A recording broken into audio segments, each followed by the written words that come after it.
رمضان کے روزوں کو اللہ نے فرض فرمایا. تم سے پہلے بھی اللہ روزے فرض کر چکا ہے, تم پر بھی اللہ نے فرض فرمایا. خالی رمضان کا روزہ ہی فرض ہے, باقی کوئی روزہ فرض نہیں. اور ایک وہ روزہ جس روزے کی منت مانی ہو, نظر مانی ہو کہ اگر میرا یہ کام ہو جائے میں روزہ رکھوں گا, اللہ نے وہ کام کر دیا تو منت نظر ماننے والے پر وہ روزہ رکھنا فرض ہو جائے گا. باقی جتنے روزے ہیں, عاشورے کا روزہ سنت ہے, عرفہ کے دن کا روزہ سنت ہے, 15ویں شعبان کا روزہ ضعیف روایت ہے جس کے بارے میں وہ مندوب اور مستحب ہے. اگر فرض ہے تو خالص رمضان کے روزے ہیں جو اللہ نے مجھے اور آپ کو عطا فرمائے. روزہ کیوں ہے؟ لعلکم تتقون. اللہ نے فرمایا تاکہ تمہارے اندر میں تقوی پیدا ہو, اللہ کا ڈر پیدا ہو جائے, تقوی والی زندگی تمہاری بن جائے. اللہ پاک نے اس لیے روزہ تھا. روزہ ہے میرا, جھوٹ بولتا ہے نا فوراً کہتا ہے نہیں میرا تو روزہ ہے. بازار میں گیا, بد نظری کا موقع آیا, کہا کہ نہیں میرا تو روزہ ہے. اذان ہوئی فوراً کہے گا چلو روز نماز پڑھتے ہیں میں تو روزے سے ہوں. رمضان میں آدمی ڈر کر زندگی گزارتا ہے. اللہ یہ کہتا ہے جیسے تو رمضان کے اندر میں ڈرتا ہے, بقیہ زندگی میں تیری زندگی میں تقوی پیدا ہو جائے, اس لیے میں نے تجھے رمضان کا مہینہ عطا فرمایا. تقوی کس کو کہتے ہیں؟ عمر بن خطاب نے حضرت ابو عبیدہ ابن جراح سے فرمایا تھا بتاؤ تقوی کس کو کہتے ہیں؟ تو ابو عبیدہ نے فرمایا تھا کہ حضرت کبھی کانٹے والے راستے پہ چلے ہو؟ کہا کہ ہاں چلا. کہاں چلے ہو؟ کہ چلا ہوں. کیسے چلتے ہو؟ کہ اپنا دامن بچا بچا کر, کہیں کانٹا لگ نہ جاوے. کہا دنیا کی زندگی میں بھی خواہشات کے کانٹے لگے ہوئے ہیں, ڈر ڈر کر گزارو کہیں مجھ سے کوئی گناہ نہ ہو جائے. کہاں یہ آدمی تقوی والا ہے. اللہ صحیح معنی میں ہم سب کو تقوی والی زندگی گزارنے کی توفیق عطا فرمائے. اذان ہو رہی ہے, جواب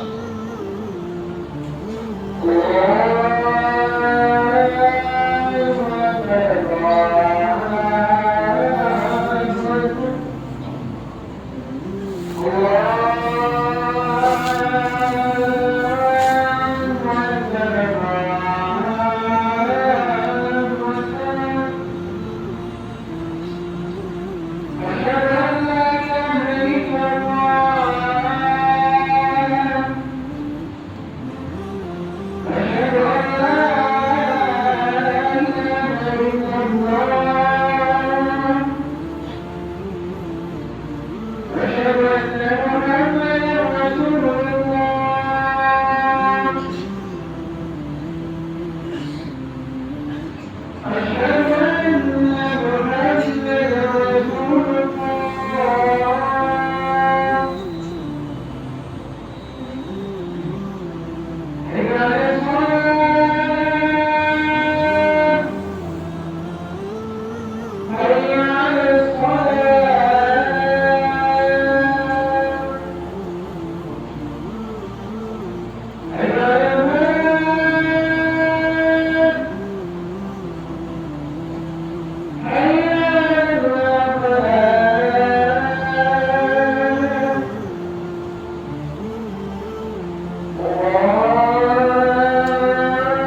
اسی رمضان المبارک کے بابرکت والے مہینے میں اللہ رب العزت نے ہمیں ایسی کتاب عطا فرمائی، ایسا قرآن عطا فرمایا، قیامت تک باقی رہنے والا۔ مٹانے والے آئے، اللہ نے ان کو مٹا دیا۔ جلانے والے آئے، اللہ نے ان کو جلا دیا۔ ختم کرنے والے آئے، اللہ نے ان سب کو ختم کر دیا۔ رد و بدل کرنے والے ہزاروں پیدا ہو گئے، اور ہمارا یقین ہے قیامت تک وسیم رضوی جیسے لاکھوں پیدا ہو جائے، قرآن کریم کا ایک زبر ایک زیر نہ بدلا ہے نہ قیامت تک بدلنے والا ہے۔ کہو بے شک اِنَّا نَحْنُ نَزَّلْنَا الذِّكْرَ وَإِنَّا لَهُ لَحَافِظُونَ۔ اللہ تعالیٰ خود ذمہ داری لے رکھی، ہم نے ہی قرآن کریم کو نازل فرمایا، ہم ہی قیامت تک اس کی حفاظت کرنے والے ہیں، کوئی بدل نہیں سکتا۔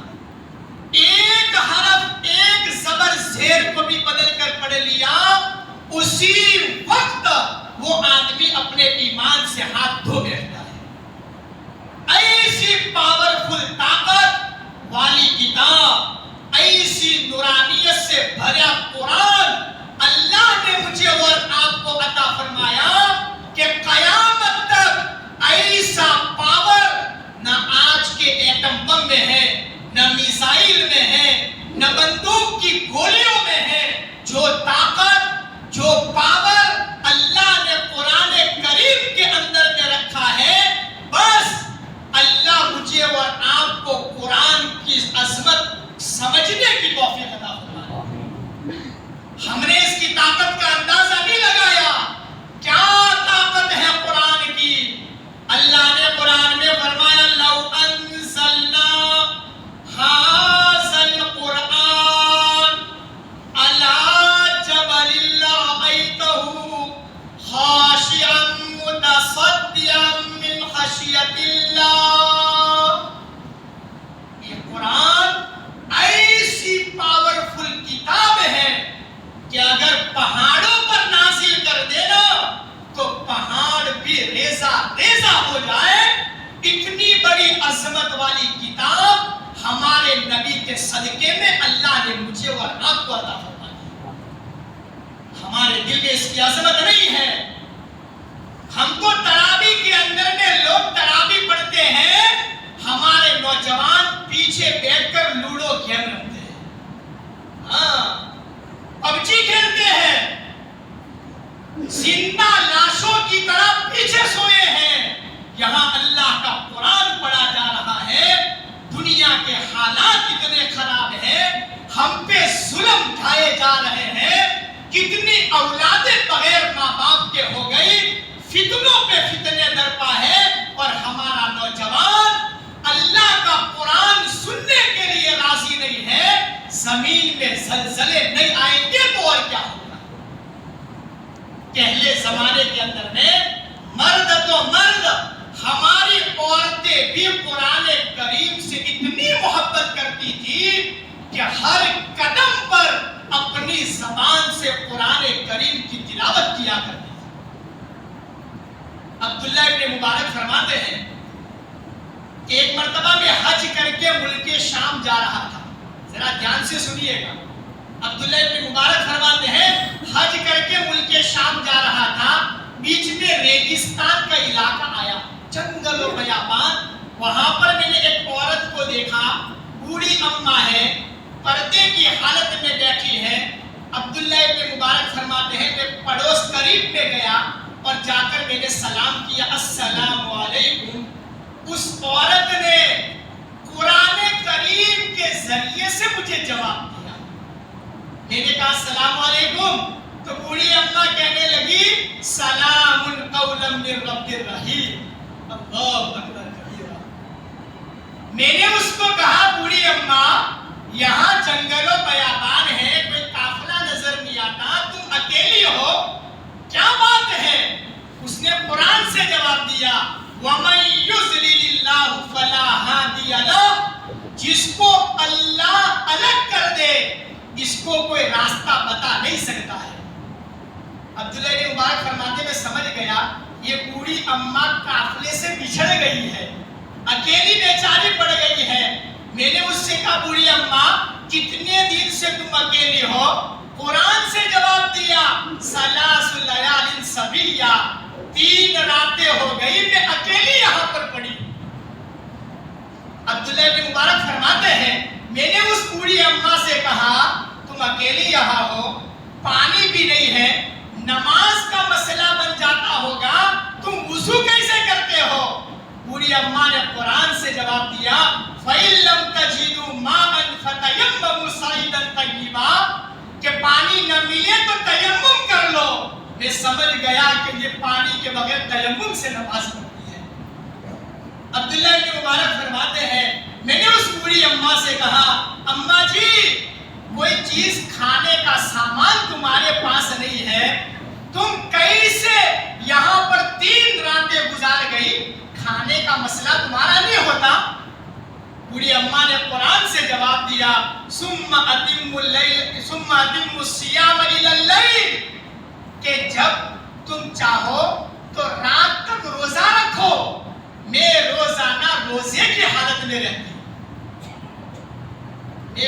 من میں کہنے لگا سفر میں نفل روزہ، قرآن سے کہنے لگی وَمَن تَطَوَّعَ خَيْرًا فَهُوَ خَيْرٌ لَهُ، نفل روزہ تمہارے لیے بہت اچھا ہے کہ تم نفلی روزوں کا اہتمام بھی کیا۔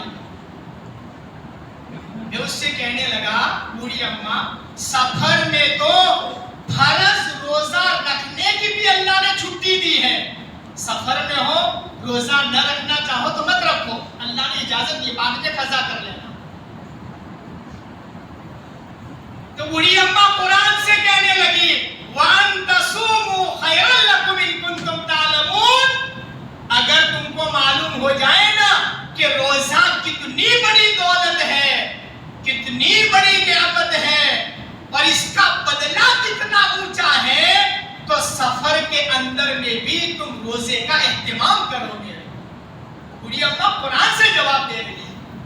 عبداللہ ابن مبارک فرمانے لگے میں تو بھائی بڑا تعجب کرنے لگا یہ بوڑھی اماں کیا عجیب و غریب قرآن سے جواب دے رہی ہے۔ میں نے اس بوڑھی اماں سے کہا اماں جی میں اردو میں بات کرتا ہوں، تم تو قرآن سے جواب دے رہی ہو، ذرا اپنی زبان میں بات کرو نا۔ اس بوڑھی اماں نے جو قرآن سے جواب دیا خدا پاک کی قسم جب سے ہم نے پڑھا ہے ایسا لگا کہ میرا وجود ہی ایسا ہی ہے کہ پانی کے اندر میں ڈوب جاؤں۔ اس بوڑھی اماں سے جب کہا اماں جی قرآن کے علاوہ اپنی زبان میں بات کرو نا، تو کیا کہا پتہ ہے ما یلفظ من قول الا لدیہ رقیب عتید۔ ہائے ہائے، بوڑھی اماں کہنے لگی کہ او میاں میں جو بولتی ہوں نا فرشتے لکھتے ہیں، میرا ایمان مجھے اجازت نہیں دیتا کہ میں قرآن کے علاوہ اور کوئی چیز میرے نامہ اعمال کے اندر میں لکھا جائے۔ اللہ اکبر کبیرہ، کیا زندگی گزاری ہے۔ یہاں تراویح ہو رہی ہے، وہاں پیچھے گیم کھیلی جا رہی ہے۔ یہاں پر شروع میں 3 تراویح میں آیا، باقی تراویح میں غائب، 27ویں تراویح میں پھر پھالودہ پینے کے لیے آئے گا، تاکہ وہ آیا کہ اب پھالودہ بننے والا ہے، باقی سب چھوڑ دیا۔ کیا ہم نے قرآن کی ناقدری کی ہے؟ یہ بوڑھی اماں کہہ رہی ہے میں جو بولتی ہوں نا فرشتہ لکھتا ہے، میرا ایمان اجازت نہیں دیتا کہ میرے نامہ اعمال میں قرآن کے علاوہ اور کوئی چیز لکھی جائے۔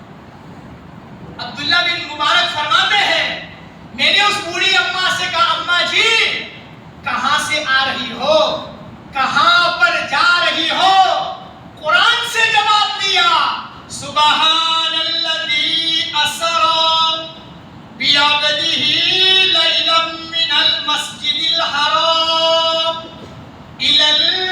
المسجد الاقصى الذي، کیا عجیب جواب، مسجد حرام سے آ رہی ہوں حج کر کے اور ملک شام کی طرف جا رہی ہوں، قرآن سے جواب دیا۔ عبداللہ بن مبارک فرماتے ہیں کہ اس بوڑھی اماں سے کہا، اماں جی تمہارے پاس سواری نہیں ہے، اگر تم اجازت دو تو میں تم کو سواری دے دوں۔ قرآن سے جواب دیا، لینا ہے نا، تو کیا جواب دیا؟ وَإِن لَّمْ تَفْعَلُوا خَيْرًا فَيَعْلَمْهُ اللَّهُ، تم جو بھی بھلائی کا کام کرو گے نا، اللہ اس کو آسمانوں سے دیکھ رہا ہے، اللہ سواری دینے کا بدلہ تم کو ضرور عطا فرمائے گا۔ اللہ اکبر کبیر۔ وہ فرماتے ہیں کہ میں نے بوڑھی اماں کو سواری دی، اوپر بٹھایا اور میں سواری اونٹ کو لے کر کے چلا، چلتے چلتے چلتے میں اشعار پڑھنے لگا، تو اونٹ کو چلانے کے لیے اشعار پڑھنے لگا۔ بوڑھی اماں کہنے لگی فَقْرَؤُوا مَا تَيَسَّرَ مِنَ الْقُرْآنِ، قرآن نہیں آتا تم کو، بھئی قرآن کی تلاوت کرو نا، اشعار کیا پڑھے جا رہے ہو؟ فَقْرَؤُوا مَا تَيَسَّرَ مِنَ الْقُرْآنِ۔ وہ حضرت فرماتے عبداللہ بن مسعود، میں اس بوڑھی اماں کو لے کے جا رہا، پانی والے علاقے میں پہنچا تو وہاں کچھ لوگ نظر میں آئے۔ دھیان سے سنیے، بوڑھی عورتیں قرآن سے کتنی محبت کرتی ہیں۔